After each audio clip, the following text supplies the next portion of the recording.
ابو داؤد کے اندر یہ مرفوع حدیث ہے، عبداللہ ابن عباس کہتے ہیں کہ نبی علیہ السلام نے میرے والد عباس بن عبد المطلب سے فرمایا کہ اے چچا جان، میں آپ کو عطا نہ کروں، میں آپ کو کوئی چیز گفٹ کے طور پر نہ دوں کہ جس کی برکت سے اللہ تعالیٰ آپ کے اگلے پچھلے، قدیم اور جدید، چھوٹے اور بڑے، جان بوجھ کے کیے یا انجانے میں کیے ہوئے تمام گناہ اس کی برکت سے معاف فرما دے۔ اب مجھے بتائیں، اتنے زیادہ فضائل کسی اور نماز کے لیے رپورٹ ہوئے؟ پھر نبی علیہ السلام نے کہا کہ میں آپ کو 4 رکعت نماز تعلیم کرتا ہوں جس میں آپ نے 75 ٹائمز یہ ہر رکعت میں کلمات ریپیٹ کرنے۔ اس میں آپ علیہ السلام نے فرمایا کہ جب آپ قرات سے فارغ ہو جائیں تو آپ نے 15 دفعہ پڑھنا ہے سبحان اللہ والحمد للہ ولا الہ الا اللہ واللہ اکبر۔ بس یہ ایک موقع ہے جہاں پر 15 ٹائمز ہے، باقی ہر جگہ آپ نے 10 دفعہ پڑھنا ہے۔ یعنی اوریجنل نماز اپنی جگہ پہ رہے گی، ہر رکن اپنی جگہ پر رہے گا، بس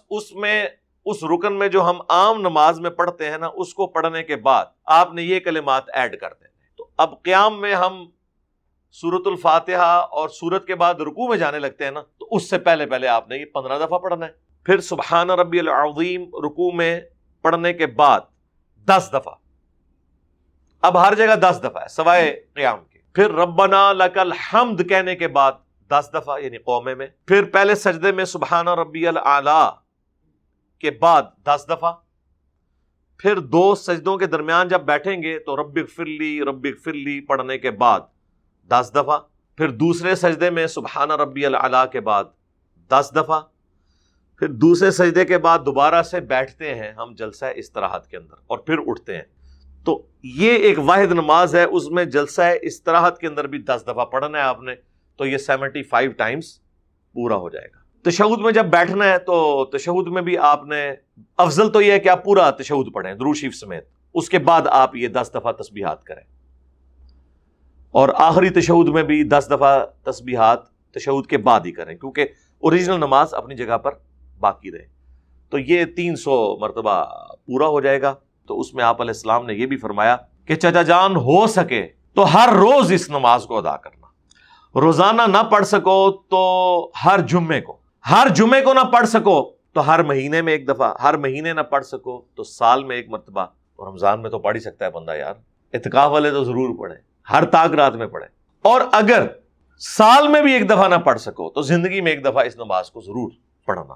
یہ نبی علیہ السلام نے وصیت کی ہے۔ اب اس کے بعد بدبختی ہے کوئی اس نماز کو چھوڑ دیتا ہے اور وہ کبھی پڑھتا نہیں ہے اسے۔ رمضان میں تو ضرور پڑھیں، ایک فضیلت والی نماز ہے، اتنے زیادہ اس کے فضائل حاصل ہونے والے ہیں الحمدللہ۔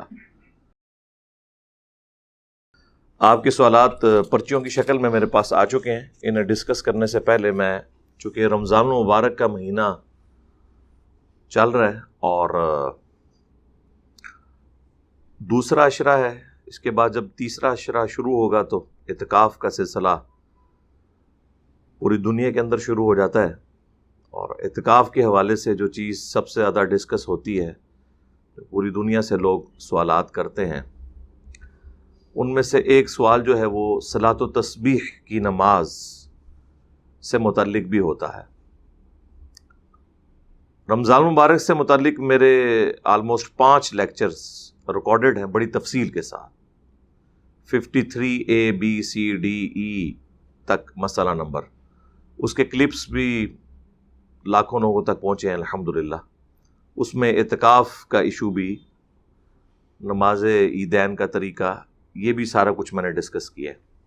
البتہ یہ جو صلاۃ و تسبیح والا ایشو ہے یہ اس میں ڈسکس نہیں کیا ہے، چونکہ یہ ایک الگ سے کوسچن تھا۔ صلاۃ و تسبیح ایک ایسی نفلی نماز ہے کہ ویسی فضیلت کسی اور نماز کی احادیث کے اندر رپورٹ نہیں ہوئی۔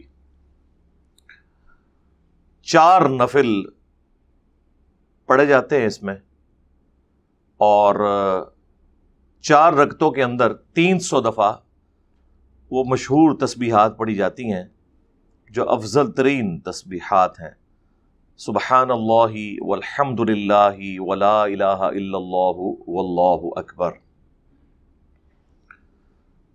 اس نماز کے اوپر بعض لوگوں نے عقلی اعتراضات کیے جو منکرین احادیث تھے، بعض نے صوفیاء سے بغض کی وجہ سے، چند ایک علماء عرب نے بھی اس نماز کے اوپر اعتراض کیا، البتہ اس نماز کی صحت کے اوپر محدثین کا اتفاق ہے. جتنے بڑے بڑے محدثین ہیں اسے اپنی کتابوں میں نقل کرتے آئے ہیں، یا اگر نقل نہیں بھی کیا تب بھی اس کا دفاع کیا ہے. یہ ایک ایسی نماز ہے کہ جس کے دفاع کے اوپر 1 درجن سے زیادہ کتابیں لکھی گئی ہیں بڑے ائمہ کی جانب سے. یہ حدیث جامعہ ترمذی میں بھی موجود ہے، سنن ابی داؤد کے اندر بھی موجود ہے، المستدرک للحاکم کے اندر بھی موجود ہے، سنن ابن ماجہ کے اندر بھی موجود ہے. اس حدیث کو امام ابو حنیفہ رحمہ اللہ تعالی کے شاگرد عبداللہ ابن مبارک نے بھی صحیح کہا، امام ترمذی نے صحیح کہا، امام ابو داؤد نے، ایون امام مسلم نے بھی اس حدیث کو صحیح کہا، اگرچہ یہ مسلم میں حدیث نہیں ہے. اس کے علاوہ امام حاکم نے اس حدیث کو صحیح کہا، امام ذہبی نے ان کی موافقت کی. دور حاضر میں بھی جتنے بڑے بڑے محدثین ہیں، شیخ ناصر الدین البانی رحمہ اللہ تعالی، شیخ زبیلیزئی رحمہ اللہ تعالی، اسی طریقے سے شیخ احمد شاکر، ان سب محدثین نے اس کی جو حدیث ہے اس کی تصحیح کی ہے کہ یہ حدیث بالکل اصول محدثین پر صحیح ہے. یہ پوری تفصیل کے ساتھ حدیث سنن ابی داؤد کے اندر آتی ہے. اس کو ڈسکس کرنے سے پہلے میں یہ جو کلمات ہیں ان کے فضائل جو الگ سے احادیث میں رپورٹ ہوئے ہیں اسے ڈسکس کرنا ضروری سمجھتا ہوں. یہ جو تسبیحات ہیں، سبحان اللہ والحمد للہ ولا الہ الا اللہ واللہ اکبر، ایک تو بڑی مشہور حدیث ہے جو بخاری اور مسلم دونوں کے اندر موجود ہے، جب سیدہ فاطمہ سلام اللہ علیہا نبی علیہ السلام سے غلام مانگنے گئی تھیں. بڑی رکت انگیز حدیث ہے، اس پہ میری کئی ایک ویڈیوز ریکارڈڈ ہیں. تو نبی صلی اللہ علیہ وآلہ وسلم نے انہیں یہ کلمات تحفے کے طور پر دیے تھے، اسی وجہ سے انہیں تسبیحات فاطمہ کہا جاتا ہے. اس میں 3 کلمات تھے، سبحان اللہ، الحمد للہ اور اللہ اکبر. سبحان اللہ اور الحمد للہ 33 مرتبہ اور 34 مرتبہ اللہ اکبر، یہ ٹوٹل مل کے 100 ٹائمز بن جاتا ہے. اس کے علاوہ بخاری اور مسلم دونوں میں حدیث ہے کہ جو شخص بھی نماز کے بعد، فرض نماز کے بعد یہ تینوں کلمات 33 دفعہ پڑھ لے اور پھر 100 کا عدد پورا کرنے کے لیے لا الہ الا اللہ وحدہ لا شریک لہ لہ الملک ولہ الحمد وہو علی کل شیء قدیر پڑھے تو اللہ تعالیٰ اس کے سارے گناہ معاف فرما دیتا ہے، اگرچہ وہ سمندر کی جھاگ کے برابر ہوں. اور مسلم شریف میں تو یہاں تک الفاظ ہیں کہ ہر فرض نماز کے بعد یہ کلمات پڑھنے والا کبھی محروم نہیں رہتا. یہ دونوں طریقے سے سنت ہے، یا تو تینوں 33 دفعہ پڑھا جائے اور پھر یہ 99 بن جائے اور 100 کا عدد پورا کرنے کے لیے لا الہ الا اللہ وحدہ لا شریک لہ لہ الملک ولہ الحمد وہو علی کل شیء قدیر پڑھے، یا پھر 100 پورا کرنے کے لیے ایک دفعہ اللہ اکبر پڑھ دیں، یعنی اللہ اکبر 34 دفعہ. صحیح بخاری اور صحیح مسلم دونوں میں یہ حدیث ہے. امام بخاری نے چیپٹر کی ہیڈنگ میں لی ہے، امام مسلم نے پوری سند کے ساتھ، کہ اللہ تعالیٰ کو یہ 4 کلمات بہت محبوب ہیں، سبحان اللہ والحمد للہ ولا الہ الا اللہ واللہ اکبر. اور مسلم شریف کے الفاظ ہیں کہ نبی علیہ السلام نے فرمایا کہ ان کی ترتیب میں بھی کوئی حرج نہیں، یعنی ضروری نہیں کہ اسی ترتیب سے پڑھنا ہے، کوئی اللہ اکبر پہلے پڑھ لیتا ہے، لا الہ الا اللہ بعد میں پڑھ لیتا ہے، ترتیب کوئی ایشو نہیں ہے، اصل یہ 4 کلمات ہیں. اور صحیح مسلم میں حدیث ہے کہ یہ 4 کلمات مجھے پڑھنا ہر اس چیز سے بڑھ کر محبوب ہے جس پہ سورج طلوع ہوتا ہے، یعنی دنیا اور جو کچھ دنیا کے اندر موجود ہے اس سے بڑھ کر یہ 4 کلمات نبی صلی اللہ علیہ وآلہ وسلم نے فرمایا مجھے محبوب ہیں، سبحان اللہ والحمد للہ ولا الہ الا اللہ واللہ اکبر. سنن نسائی میں ایک حدیث ہے کہ نبی صلی اللہ علیہ وآلہ وسلم نے فرض نماز کے بعد بھی یہ 4 کلمات تعلیم کیے ہیں 25 مرتبہ، وہی 100 کا عدد پورا کرنے کے لیے 25 دفعہ سبحان اللہ، 25 دفعہ الحمدللہ، 25 دفعہ لا الہ الا اللہ اور 25 دفعہ اللہ اکبر. اور ایک اور بڑی رکت انگیز حدیث ہے جو میں نے کئی ایک لیکچرز میں بیان کی ہے. وہ حدیث جامعہ ترمذی میں بھی موجود ہے لیکن اس کی سند کمزور ہے. اس کی جو صحیح سند ہے وہ سنن نسائی الکبریٰ کے اندر ہے، جو اس کا چیپٹر ہے عمل الیوم واللیلہ، وہ اردو میں بھی آ چکا ہے، کہ سیدہ ام ہانی سلام اللہ علیہا، جو نبی صلی اللہ علیہ وآلہ وسلم کی کزن تھی، مولا علی علیہ السلام کی بہن، وہ بوڑھی ہو چکی تھی. تو نبی علیہ السلام ایک دن ان کے پاس ملاقات کے لیے گئے. ظاہر ہے وہ بڑی بہن کی جگہ تھی. انہوں نے کہا کہ اے اللہ کے نبی صلی اللہ علیہ وآلہ وسلم، میں بہت بوڑھی ہو چکی ہوں، مجھ سے کوئی لمبے چوڑے وظائف نہیں ہوتے، مجھے کوئی آپ مختصر سا ایسا وظیفہ بتائیں جو میں اپنی زندگی میں لے آؤں اور وہ میرے لیے کفایت کرے. تو آپ علیہ السلام نے پھر انہیں یہ گفٹ دیا. میرے علم میں کسی بھی وظیفے کی اتنی فضیلت رپورٹ نہیں ہوئی جو سیدہ ام ہانی سلام اللہ علیہا کو نبی علیہ السلام نے جو یہ وظیفہ تعلیم فرمایا.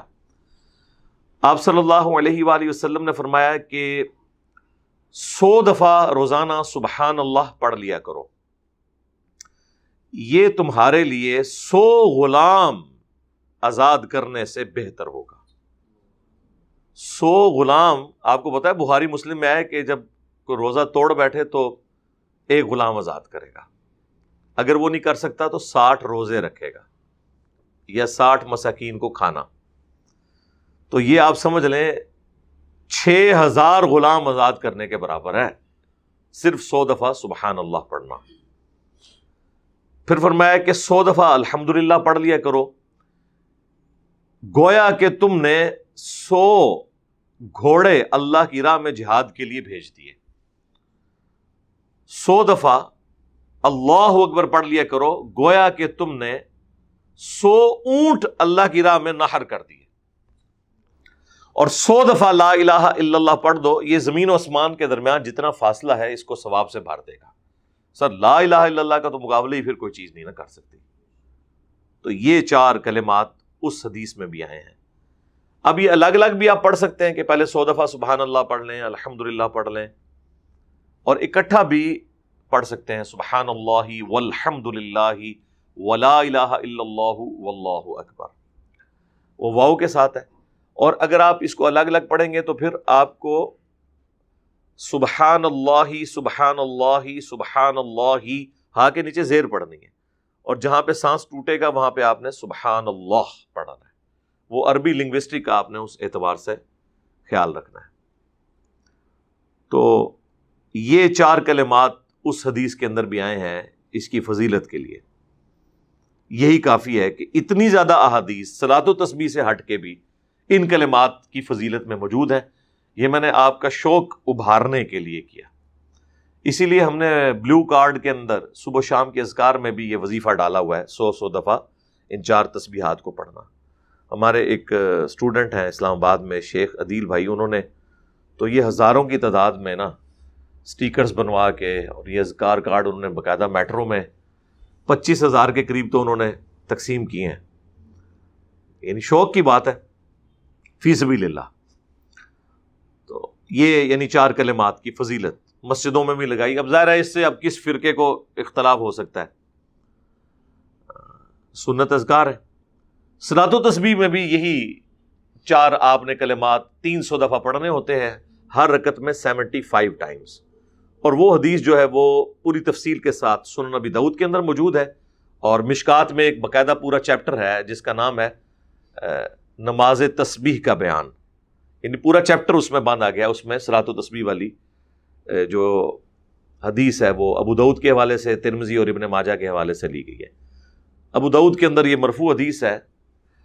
عبداللہ ابن عباس کہتے ہیں کہ نبی علیہ السلام نے میرے والد عباس بن عبد المطلب سے فرمایا کہ اے چچا جان، میں آپ کو عطا نہ کروں، میں آپ کو کوئی چیز گفٹ کے طور پر نہ دوں کہ جس کی برکت سے اللہ تعالیٰ آپ کے اگلے پچھلے، قدیم اور جدید، چھوٹے اور بڑے، جان بوجھ کے کیے یا انجانے میں کیے ہوئے تمام گناہ اس کی برکت سے معاف فرما دے. اب مجھے بتائیں اتنے زیادہ فضائل کسی اور نماز کے لیے رپورٹ ہوئے؟ اگلے پچھلے، قدیم اور جدید، جان بوجھ کر یا انجانے میں پوشیدہ یا ظاہر کسی بھی اعتبار سے چھوٹے یا بڑے، اللہ تعالیٰ ان گناہوں کو معاف فرما دے اس کی برکت سے۔ پھر نبی علیہ السلام نے کہا کہ میں آپ کو 4 رکعت نماز تعلیم کرتا ہوں جس میں آپ نے 75 ٹائمز یہ ہر رکعت میں کلمات ریپیٹ کرنے۔ اس میں آپ علیہ السلام نے فرمایا کہ جب آپ قرات سے فارغ ہو جائیں تو آپ نے 15 دفعہ پڑھنا ہے سبحان اللہ والحمد للہ ولا الہ الا اللہ واللہ اکبر۔ بس یہ ایک موقع ہے جہاں پر 15 ٹائمز ہے، باقی ہر جگہ آپ نے 10 دفعہ پڑھنا ہے۔ تو قرات سے فارغ ہونے کے بعد 15 دفعہ، یعنی اوریجنل نماز اپنی جگہ پہ رہے گی، ہر رکن اپنی جگہ پر رہے گا، بس اس رکن میں جو ہم عام نماز میں پڑھتے ہیں نا، اس کو پڑھنے کے بعد آپ نے یہ کلمات ایڈ کر دینے۔ تو اب قیام میں ہم سورۃ الفاتحہ اور سورت کے بعد رکوع میں جانے لگتے ہیں نا، تو اس سے پہلے آپ نے یہ 15 دفعہ پڑھنا ہے۔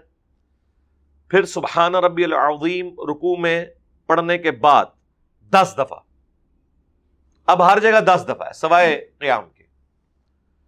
پھر ربنا لک الحمد کہنے کے بعد 10 دفعہ یعنی قومے میں۔ پھر پہلے سجدے میں سبحان ربی الاعلی کے بعد 10 دفعہ۔ پھر 2 سجدوں کے درمیان جب بیٹھیں گے تو رب اغفر لی پڑھنے کے بعد 10 دفعہ۔ پھر دوسرے سجدے میں سبحان ربی الاعلی کے بعد 10 دفعہ۔ پھر دوسرے سجدے کے بعد دوبارہ سے بیٹھتے ہیں ہم جلسہ استراحت کے اندر اور پھر اٹھتے ہیں۔ تو یہ ایک واحد نماز ہے، اس میں جلسہ استراحت کے اندر بھی 10 دفعہ پڑھنا ہے آپ نے، تو یہ 75 ٹائمز پورا ہو جائے گا۔ اب مزے کی بات یہ ہے کہ صلاۃ و تسبیح کے طریقے میں بھی جلسہ استراحت ثابت ہو گیا۔ مزے کی بات ہے نا، یہ اس میں ایک مدنی پوائنٹ آ گیا۔ اچھا، اس سے بھی بڑھ کر فضائل اعمال میں، فضائل ذکر والے چیپٹر میں شیخ زکریا کاندلوی نے، تبلیغی جماعت والے، انہوں نے صلاۃ و تسبیح کا جو طریقہ لکھا ہے نا، وہ یہی لکھا ہے سنن نبی داؤد سے، اور وہاں پہ جلسہ استراحت موجود ہے، اور عام حالت میں یہ جلسہ استراحت کے دشمن ہے، اور کہتے ہیں جی وہ ترمذی میں حدیث ہے کہ نبی علیہ السلام پنجوں کے بل کھڑے ہوتے تھے۔ بھائی 7 امام ترمذی نے لکھا ہے، یہ روایتی صحیح نہیں ہے۔ اور میں آپ کو یہ بتا دوں علی وجہ بصیرت، یہ سارے اس طرح کی حدیثیں محدثین نے لکھی ان کا منہ بند کرنے کے لیے کہ پہلے لکھو پھر دسو کہ جعلی روایتاں نے۔ باقی وہ میرے کہنے میں تو نہیں لکھی کوئی، میں نے تو نہیں ان کو ابھارا کہ آپ حنفیوں کے ساتھ دشمنی کریں اور ساتھ لکھ دیں کہ ضعیف ہے۔ وہ کہتے ہیں ہماری بھی ہیں جی، آپ کی ہیں، بڑے اہتمام سے محدثین نے لکھی ہیں۔ بغیر رفع الیدین والی حدیث بھی امام ترمذی نے لکھنے سے پہلے ہی 256 نمبر حدیث رفع الیدین کی لکھ کے عبداللہ ابن مبارک جو امام حنیفہ کے شاگرد خاص ہیں ان کا فتویٰ لکھا ہے، اور وہ کسی سند پہ نہیں ہے جو کراچی کا مفتی دھوکہ دیتا ہے کہ سند کی بات ہے۔ انہوں نے جنرل لکھا ہے کہ جو بھی رفع الیدین کرتا ہے اس کی حدیث عبداللہ ابن عمر والی ثابت ہے رکوع میں جاتے وقت اور رکوع سے اٹھتے وقت، اور جو رفع الیدین نہیں کرتا اس کی ابن مسعود کی حدیث ثابت ہی نہیں۔ انہوں نے اس حدیث کے متن کے اوپر بات کر دی ہے، سند پہ نہیں۔ اور امام ابو داؤد نے جب یہ ابن مسعود والی حدیث لی تو ساتھ لکھا وَلَيْسَ بِصَحِيحٍ عَلَى هَذَا الْمَعْنَى، ان معنوں میں یہ حدیث صحیح نہیں ہے، چوڑ کے لکھ دینے، اور پھر اوپر کامنٹس کرتے ہیں کہ یہ ثابت ہی نہیں ہے۔ یہاں پر بھی یہ پنجوں والی روایت ثابت ہی نہیں، بلکہ صحیح بخاری میں تو 6251 نمبر حدیث ہے جس میں باقاعدہ جلسہ استراحت کا حکم ہے۔ علماء عرب نے یہ سستی کی وجہ سے چھوڑ دی ہے۔ شیخ زبیر صاحب نے میرے انٹرویو میں بھی بتایا تھا کہ میرا ایک عرب عالم کے ساتھ مجادلہ ہوا اس بات پہ، اس نے کہہ دیا کہ نبی علیہ السلام بوڑھے ہو گئے تھے اس لیے دوسری رکعت میں بیٹھ کر اٹھتے تھے سہارا لے کر۔ تو شیخ زبیر صاحب کہتے ہیں کہ اس نے میرے سامنے کھجور اور پانی رکھا تھا، میں نے کھجور ادھر ہی پھینک دی کہ تم نے اللہ کے نبی پہ جھوٹ باندھا ہے، جب تک یہ حدیث نہیں مجھے دکھاتے نا میں نے کوئی چیز کھانی نہیں ہے تمہارے گھر سے۔ انہیں تو ایویں چھڈی سی، انہیں سمجھا پاکستانی ہے تو کوئی اس طرح کا ہی مولوی ہوئے گا۔ تو وہ کہتے ہیں جی میں نے سنا ہے، ان کا سنا کیا ہے، نکال بخاری۔ تو شیخ صاحب کہتے ہیں جب وہ بخاری لے کے آیا اس کے ہاتھ کانپ رہے تھے، یعنی امام تو تھا نا اندر۔ تو شیخ صاحب نے نکال کے 6251 نمبر حدیث کے پڑھ اس میں اللہ کے نبی نے حکم دیا ہے جلسہ استراحت کا. وہ جو ایک صحابی بڑی تیزی سے انہوں نے نماز پڑھی تھی, سلام کیا, آپ نے کہا وعلیکم السلام, نماز پڑھو, تم نے نماز پڑھی نہیں ہے کیونکہ اتنی تیز پڑھی تھی. دوسری بار, تیسری بار, چوتھی بار اس نے کہا اللہ کے نبی مجھے نماز کا طریقہ سکھا دیں. تو آپ نے فرمایا کہ تسلی سے وضو کرنے کے بعد قبلہ رخ کھڑے ہو, پھر آرام سے اللہ اکبر کہہ کے نماز شروع کرو, پھر قیام بھی سکون کے ساتھ کرو, رکوع سکون کے ساتھ قوبے میں کھڑے ہو. ہر جو پوسچر ہے اس میں سکون کا حکم دیا. پھر فرمایا کہ پہلا سجدہ کرو, پھر 2 سجدوں کے درمیان سکون سے بیٹھو, پھر دوسرا سجدہ کرو, اور دوسرا سجدہ کر کے پھر بیٹھ جاؤ, اور پھر اگلی رکعت کے لیے کھڑے ہو. یہ نماز کی بریکیں ہیں جناب, 3 نماز کی بریکیں ہیں. ایک رفع الیدین, تیزی سے آپ کو نماز نہیں پڑھنے دیتی یہ سنت. دوسرا سجدے میں جاتے وقت پہلے ہاتھ لگانا, اور تیسرا قیام کی طرف اٹھتے ہوئے جلسہ استراحت کرنا. اب وہ جب حدیث دکھائی تو وہ پھر مان گیا, کہتا ہے میرا استاد بھی جلسہ استراحت کرتا تھا. کون؟ مفتی اعظم سعودیہ بن باز, عبدالعزیز بن باز. لیکن پریکٹیکلی اس وقت سعودیہ کے جتنے علماء ہیں, انکلوڈنگ مسجد نبوی کا امام, حرم مکہ میں جو امام ہے وہ بھی, یہ لوگ اس سنت پہ عمل نہیں کرتے. جلسہ استراحت انہوں نے چھوڑ دیا سستی کی وجہ سے. یہ تو ہمارے سامنے ہوا ہے.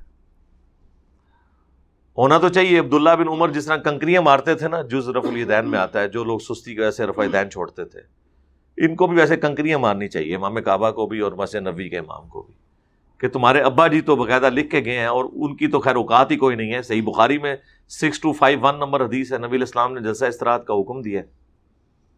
تو بات شروع ہوئی تھی کہ جلسہ استراحت کا حکم صلاۃ التسبیح والی نماز میں بھی موجود ہے, جو سنن ابی داؤد میں مرفوع حدیث ہے. اچھا, پھر آپ نے اس میں تشہد میں جب بیٹھنا ہے تو تشہد میں بھی آپ نے, افضل تو یہ ہے کہ آپ پورا تشہد پڑھیں درود شریف سمیت, اس کے بعد آپ یہ 10 دفعہ تسبیحات کریں, اور آخری تشہد میں بھی 10 دفعہ تسبیحات تشہد کے بعد ہی کریں, کیونکہ اوریجنل نماز اپنی جگہ پر باقی رہے. تو یہ 300 مرتبہ پورا ہو جائے گا. باقی اس میں بعض اوقات لوگ پوچھتے ہیں کہ جی وہ یاد کیسے رکھیں, کوئی تسبیح رکھ لیں. نہیں, انگلیوں کو دبا کے یاد رکھیں. آپ قیام میں اگر آپ ارسال الیدین کیے ہوئے ہیں یا ہاتھ باندھے ہوئے ہیں, دونوں صورتوں میں ایک ایک انگلی دباتے جائیں. ایک دفعہ جب پڑھ لیا 1 2 3 4 5 6 7 8 9 10, اور قیام میں تو 15 دفعہ, باقی 10 ہے. تو اسی طریقے سے تشہد میں بیٹھے ہوئے ہیں تو انگلیاں دبا کے آپ اس طرح بھی گننا چاہتے ہیں, کوئی حرج نہیں ہے. چاہے دائیں ہاتھ پہ گن لیں, چاہے دونوں ہاتھوں پہ گن لیں. وہ ویسے روایت تو کمزور ہے ابو داؤد کی کہ دائیں ہاتھ پہ شمار نبی علیہ السلام کیا کرتے تھے. جو صحیح روایت ہے وہ ابو داؤد اور ترمذی میں ہے کہ نبی علیہ السلام نے فرمایا کہ اپنی انگلیوں پہ شمار کیا کرو, قیامت والے دن اللہ تعالیٰ ان انگلیوں کو بلوائے گا, یعنی یہ گواہی دیں گی تمہارے ذکر کی. دونوں ہاتھوں پہ پڑھیں تو زیادہ بہتر ہے, بال جس طرح آپ کو آسانی لگتی ہے. اچھا, یہ جو حدیث ہے نا صلاۃ التسبیح والی, یہ جامعہ ترمذی میں بھی موجود ہے. اس میں ایک اور طریقہ رپورٹ ہوا ہے, لیکن وہ نبی علیہ السلام کے حوالے سے نہیں ہے, وہ عبداللہ ابن مبارک نے بیان کیا ہے, امام حنیفہ کے شاگرد نے. اس کے ساتھ کچھ مسائل بھی پھر ان سے پوچھے گئے تو انہوں نے بیان کیے ہیں. پہلے میں طریقہ بتا دیتا ہوں. اس طریقے میں انہوں نے یہ کیا ہے کہ سبحانک اللہم و بحمدک و تبارک اسمک و تعالی جدک و لا الہ غیرک کے بعد سورہ فاتحہ سے پہلے 15 دفعہ, پھر سورت ملانے کے بعد 10 دفعہ, یعنی قیام میں اس میں 25 دفعہ. باقی وہی ترتیب ہے, صرف جلسہ استراحت اس میں مسنگ ہے. جلسہ استراحت میں نہیں پڑھنا, تو اس طرح بھی ایک رکعت میں 75 ٹائمز پورا ہو جاتا ہے, کیونکہ یہاں پر قیام میں 25 دفعہ ہے. یہ وہ طریقہ ہے جو عموماً حنفی بتاتے ہیں اپنی پبلک کو, اور جو ابو داؤد میں طریقہ لکھا ہے جو فضائل مال میں بھی نقل ہوا ہے, اور وہ حدیث نبی علیہ السلام کے ریفرنس ہے, اس کو چھپا جاتے ہیں. اس حدیث میں ترمذی میں پھر عبداللہ بن مبارک سے انہوں نے پوچھا کہ سجدہ صاحب میں بھی کیا تسبیحات کریں گے, تو انہوں نے فرمایا نہیں, سجدہ صاحب میں کیوں تسبیحات کریں گے, وہ عام سجدہ صاحب کی طرح ہی ہوگا. اچھا، اب اس میں یہ بھی ہو سکتا ہے کہ بعض اوقات کوئی شخص ایک رکن میں یہ پڑھنا بھول گیا، یعنی وہ رکوع میں پڑھنا بھول گیا اور سمیع اللہ لمن حمیدہ کہہ کے کھڑا ہو گیا، تو اب کیا کرے؟ تو پھر قومے میں 20 دفعہ پڑھ لے. جس رکن میں بھولا ہے نا اس سے اگلے رکن میں زیادہ مرتبہ پڑھ لے، تاکہ وہ گنتی 300 کی پوری کرنی ہے آپ نے. تو انہوں نے فرمایا سجدہ صاحب عام نماز کے طریقے کے مطابق ہوگا، ان میں تسبیحات نہیں کی جائیں گی. اور پھر انہوں نے فرمایا کہ میں اس کو پسند کرتا ہوں کہ اسے 2 کر کے پڑھا جائے، البتہ 4 اکٹھی پڑھنا بھی جائز ہے. اور وہ کہتے ہیں اگر میں رات کے وقت پڑھوں تو میں 2 کر کے پڑھوں گا، دن کے وقت اختیار ہے، چاہے 2 کر کے پڑھوں چاہے 4 اکٹھی پڑھ لوں. ویسے بہتر 2 میں ہی ہے، کیونکہ اگر آپ کو رکعت بھول گئی تو پھر تو آپ نے کم کی طرف جانا ہے، 2 پھر بھی یاد رہ جائے گی. اور بخاری مسلم دونوں میں حدیث ہے کہ نبی علیہ السلام کی رات کی نماز جو نفلی نماز ہے، آپ اسے سنت موقدہ کہہ لیں، تراویح کہہ لیں، قیام اللیل کہہ لیں، یہ سب نفلی نمازیں ہیں نا، وہ 2 رکعت ہوتی تھی، اور اینڈ پہ آپ 1 رکعت ملا کے سب کو وطر کر لیتے تھے. اور اسی لیے ہم دیکھیں قیام اللیل جو ہے، تراویح جسے آپ عرف عام میں کہتے ہیں، وہ 2 رکعت کر کے پڑھی جاتی ہے. اور ابو داؤد اور ترمذی میں حدیث ہے کہ نبی علیہ السلام کی چاہے دن کی نفلی نماز ہو چاہے رات کی، وہ 2 رکعت ہوتی تھی. یعنی زور کی 4 سنتیں بھی آپ 2 کر کے پڑھتے تھے. لیکن المصنف ابن ابی شیبہ میں اور المصنف عبد الرزاق کے اندر عبداللہ بن عمر سے موجود ہے، اور وہ ان احادیث کے راوی بھی ہیں، لہٰذا راوی حدیث اس کے فہم کو جانتا ہے کہ وہ دن کی جو نفلی نمازیں تھی وہ 4 اکٹھی بھی پڑھ لیتے تھے، زور کی 4 سنتیں، لیکن رات کی جو نفلی نماز ہے وہ 2 کر کے ہی پڑھتے تھے. اسی لیے ہم ظہر سے پہلے والی 4 سنتیں اکٹھی بھی پڑھنے کے قائل ہیں، کیونکہ صحابہ سے ثابت ہو جائے تو وہ اس کو درست سمجھا جائے گا، الا یہ کہ دوسرے صحابہ اس کو غلط کہتے ہیں، تو ایسی تو کوئی بات رپورٹ نہیں ہوئی. یہ میں آپ کو ساتھ ایک سمجھ لیں مسائل بھی بتا رہا ہوں. تو صلاۃ و تسبیح بھی افضل یہ ہے کہ چاہے دن کو پڑھیں چاہے رات کو 2 کر کے پڑھیں. اور 2 کے بعد جب آپ نے سلام پھیرا تو آپ اپنا کام کر سکتے ہیں. کسی کو پیاس لگ گئی ہے تو پانی پی لے، وہ سارے کام بھی آپ کر سکتے ہیں. ظاہر ہے وہ 2 الگ الگ کر کے آپ نے پڑھنی ہے، اور اس میں ظاہر تشہد بھی پورا پڑھیں گے، چاہے اکٹھی پڑھیں چاہے الگ الگ کر کے. افضل تو ہے کہ دروشی بھی ساتھ پڑھا جائے. تو یہ 7 مسائل بھی جب ان سے پوچھے گئے تو انہوں نے ساتھ ساتھ کلیئر کیے ہیں عبداللہ ابن مبارک رحمہ اللہ تعالی نے.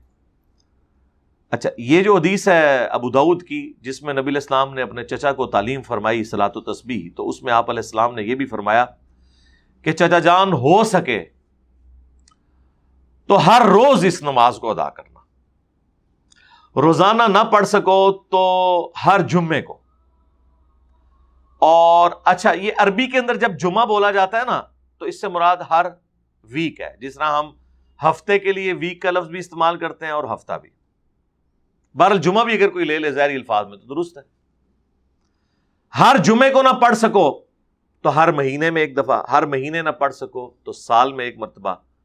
اور رمضان میں تو پڑھ ہی سکتا ہے بندہ یار، اعتکاف والے تو ضرور پڑھیں، ہر تاک رات میں پڑھیں. اور اگر سال میں بھی 1 دفعہ نہ پڑھ سکو تو زندگی میں 1 دفعہ اس نماز کو ضرور پڑھنا. یہ نبی علیہ السلام نے وصیت کی ہے. اب اس کے بعد بدبختی ہے کوئی اس نماز کو چھوڑ دیتا ہے اور وہ کبھی پڑھتا نہیں ہے. اسے رمضان میں تو ضرور پڑھے، ایک فضیلت والی نماز ہے، اتنے زیادہ اس کے فضائل حاصل ہونے والے ہیں الحمدللہ. کوشش کریں آپ تاک راتوں میں پڑھیں. عام دنوں میں بھی جمعے والے دن آپ پڑھ سکتے ہیں. ویسے بھی تو بخاری مسلم میں آیا ہے کہ جو جمعے والے دن سب سے پہلے مسجد میں آتا ہے اسے اونٹ نہر کرنے کا ثواب ملتا ہے، جو اس کے بعد آتا ہے اسے گائے کی قربانی کا ثواب، جو اس کے بعد آتا ہے اسے بکری، اس کے بعد جو آتا ہے اس کو مرغی ذبح کرنے کا ثواب، اس کے بعد جو آتا ہے تو اسے انڈا صدقہ کرنے کا ثواب. اور بخاری مسلم میں یہ بھی الفاظ ہیں کہ جب تم مسجد میں اس طرح یعنی جلدی آ جاؤ تو جتنا اللہ توفیق دے نماز پڑھو. تو اس دوران آپ جلدی جا کے یہ نماز پڑھ سکتے ہیں. 35-40 منٹ میں پڑھی جاتی ہے، جو روٹین میں پڑھتے ہیں 25 منٹ میں بھی پڑھ لیتے ہیں. جلدی جائیں مسجد میں جمعے والے دن اور یہ نماز پڑھ لیں. بخاری مسلم میں حدیث ہے کہ جب خطیب ممبر پہ بیٹھ جائے تو پھر آپ نے 2 رکعت پڑھنی ہے، اس سے زیادہ نہیں پڑھنی۔ بعض خطیب غصہ کھا جاتے ہیں، انہیں بھی حدیث بتایا کریں کہ یہ حکم ہے، یہ کوئی آپ کی توہین نہیں ہو رہی، ویسے بھی آپ تو سٹوریاں ہی سنا رہے ہیں تقریر میں، اس میں سے کیا نکالنا ہے ہم نے، احترام میں ہی آئے ہوتے ہیں۔ تو اس میں یہ الفاظ ہیں کہ جب خطیب ممبر پہ بیٹھ جائے تو پھر آپ نے 2 رکعت ادا کرنا ہے۔ اور مسلم شریف میں حدیث ہے کہ جب جمعے کی نماز سے فارغ ہو جاؤ تو جس نے نماز پڑھنی ہے وہ 4 رکعت پڑھے، چاہے وہ 2 کر کے پڑھ لیں آپ، چاہے اکٹھی پڑھ لیں۔ جمعے کے بعد 4 سنتیں ہیں، یہ نبی الاسلام کا مبارک عمل ہے، یہ میں نے آپ کو ضمناً ساتھ بتا دیا تھا کہ جمعے والے دن آپ اہتمام کریں۔ اب وہ کوئی صحیح مسلم کی حدیث نہیں فٹ کر سکتا کہ جی نبی الاسلام نے جمعے کے دن کو اور شب جمعہ یعنی جمعرات اور جمعے کی درمیانی رات کو عبادت کے لیے مخصوص کرنے سے منع فرمایا، کیونکہ یہاں پہ تو واقعی حکم آ گیا نا واضح طور پر، جس طرح حاکم میں حدیث ہے صحیح سند سے کہ جو جمعے والے دن سورۃ الکہف پڑھتا ہے اگلے جمعے تک اس کے لیے ایک نور ہو جاتا ہے۔ سنن ابی داؤد میں حدیث ہے کہ جمعے کا دن باقی دنوں سے افضل ہے، اس دن آدم علیہ السلام پیدا ہوئے، اس دن ان کو موت آئی، اس دن قیامت قائم ہوگی، تم اس دن کثرت کے ساتھ مجھ پر درود شریف پڑھو، تمہارا درود مجھ پر پیش کیا جائے گا۔ تو صحابہ کرام نے پوچھا کہ یا رسول اللہ جب آپ مر جائیں گے اور آپ کی ہڈیاں مٹی میں گھل مل جائیں گی، ابھی بہت سخت الفاظ تھے، 295C لگتی تھی پاکستان کی اس پہ، لیکن اس زمانے میں شکر ہے یہ نہیں ہوتی تھی کہ سوال پوچھنے کے اوپر کسی کے اوپر یوں فتویٰ لگا دیا جائے۔ تو آپ نے فرمایا ان اللہ حرم علی الارض ان تأکل اجساد الانبیاء، بے شک اللہ تعالیٰ نے حرام کر دیا ہے انبیاء کے لیے کہ ان کے جسموں کو مٹی کھائے، تو یعنی میری وفات کے بعد بھی تمہارا درود مجھ پر پیش ہوگا۔ لیکن یہ سارا کچھ معاملہ برزخی ہے، اس زندگی کا دنیا کی زندگی سے کوئی تعلق نہیں، وہ آخرت کی زندگی ہے۔ حیات النبی کو ہم مانتے ہیں، میری تو درجنوں ویڈیوز ہیں اس کے اوپر، آخرت کی زندگی ہے۔ تو اب جمعے کے دن درود شریف کو مخصوص کرنا نبی علیہ السلام نے حکم فرمایا۔ اس طرح صلاۃ و تسبیح کے بارے میں بھی ابو داؤد میں الفاظ ہیں کہ ہو سکے تو ہر جمعے کو پڑھو، لہٰذا جمعے کے دن آپ پڑھیں تو یہ افضل ہے، اور روزانہ پڑھ سکتے ہیں، وہ آپ کی مرضی ہے، اعتکاف والے تو ضرور پڑھیں۔ اس میں بہرحال یہ جو مساجد کے اندر بینر لگے ہوتے ہیں کہ فلاں مسجد میں رات کو 1 بجے صلاۃ و تسبیح کی نماز جماعت کے ساتھ ادا کی جائے گی، یہ بدعت ہے جی۔ یہ تو فقہ حنفی کے اندر بھی فتاوی رضویہ میں اعلیٰ حضرت نے خود لکھا ہے کہ نفل کی جماعت اعلانیہ کروانا بدعت ہے۔ یار وہ بدعت کتنی بڑی ہوگی جسے اعلیٰ حضرت بدعت کہہ رہے ہوں، مکروہ، وہ ذرا احتیاط کے ساتھ لفظ استعمال کرتے ہیں۔ تو اب یہ دعوت اسلامی والے کروا رہے ہیں سارے۔ ویسے اگر کوئی صلاۃ و تسبیح کی جماعت کراتا ہے نا بغیر اعلان کے کوئی بھی نفلی نماز، اس کو ہم بدعت نہیں کہتے، وہ سنت ہے۔ بخاری مسلم دونوں میں حدیث ہے، انس بن مالک کہتے ہیں حضور ایک دفعہ ہمارے گھر آ گئے تو آپ نے وہاں 2 رکعت نماز پڑھی، ایک گھر میں خیر و برکت کے لیے، تو ہم نے آپ کے پیچھے نیت کر لی۔ اس طریقے سے بخاری مسلم میں آتا ہے، اتبان بن مالک ایک صحابی تھے، وہ کہتے ہیں یا رسول اللہ جب بارش ہوتی ہے تو مدینہ شریف میں پانی جمع ہو جاتا ہے، میں دور سے آتا ہوں، راستے میں کئی ندی نالے مجھے عبور کرنے پڑتے ہیں، سرکار وہ گاؤں سے پڑھنے آتے تھے نماز، تو آپ کبھی آپ کو ٹائم ملے میرے گھر تشریف لے آئیں، آپ کسی گھر کے کونے میں 2 رکعت پڑھ دیں تاکہ میں اسے بعد میں اپنے لیے مصلی بنا لوں۔ تو وہی ہوا، حضور علیہ السلام نے کس دن ٹائم نکالا، آپ اس کے گھر چلے گئے، پورا محلہ اکٹھا ہو گیا، کوئی حلوہ بنا کے لے آیا، کوئی چیز حضور کے لیے ایک گفٹ کے طور پر۔ تو پھر نبی علیہ السلام نے اس سے فرمایا کہ ہاں بتاؤ کہاں نماز پڑھنی ہے، ان کا یا رسول اللہ ادھر آپ نماز پڑھ دیں۔ تو پھر آپ علیہ السلام نے 2 رکعت نماز پڑھی، اور اہل خانہ جو تھے انہوں نے پیچھے نیت کی نماز کی، حالانکہ وہ عام نماز تھی نفلی، تو وہ نبی علیہ السلام نے اس کو ایک شرف بخشا۔ اس سے یہ بھی بات پتہ چلی کہ ابن تیمیہ نے جو لکھا ہے کہ انبیاء کی جگہوں کو تلاش کر کے وہاں پر نماز پڑھنا یہ ابن عمر کی بدعت ہے، جو بخاری میں آیا کہ وہ حضور کی سفر حج کی جگہوں کو تلاش کر کر کے جہاں جہاں راستے میں نماز پڑھی وہ نماز پڑھتے تھے، حتیٰ کہ مسند احمد میں آیا کہ وہ اس جگہ پیشاب بھی کرتے تھے جہاں نبی علیہ السلام کے ساتھ اپنے سفر حج میں حضور نے وہاں پیشاب کیا تھا۔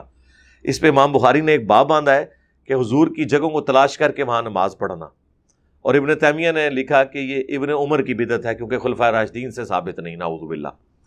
اس پہ میں نے کہا تھا کہ اب اسے بھی رافضی کہو، اس نے تو ڈائریکٹ بدعت کا فتویٰ لگایا، تو اس پہ میں نے بڑا تفصیلی لیکچر دیا تھا، اس میں میں نے یہ حدیث بتائی تھی کہ یہ صحابہ تو حضور سے کہتے تھے کہ ہمیں ایسی جگہ پہ آپ نماز پڑھ دیں جو ہمارے لیے ایک برکت والی جگہ ہو کہ ہم وہاں پہ نماز بعد میں پڑھیں. ظاہر ہے حضور کی جگہ ہیں وہ, تو نبی علیہ السلام نے وہ 2 نفل وہاں پہ پڑھے.